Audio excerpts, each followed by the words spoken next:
I'm going to show you how to install this curtain rod using the two brackets. Actually came with this curtain rod, and my mom made these curtains.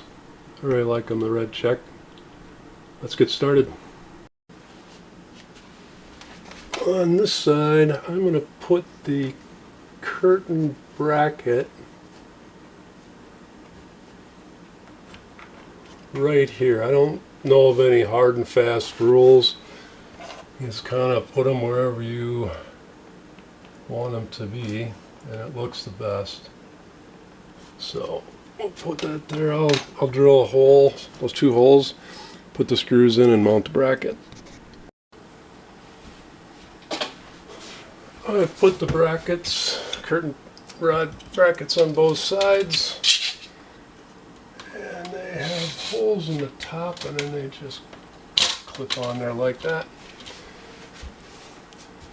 And that is it. They're pretty simple with these style curtains.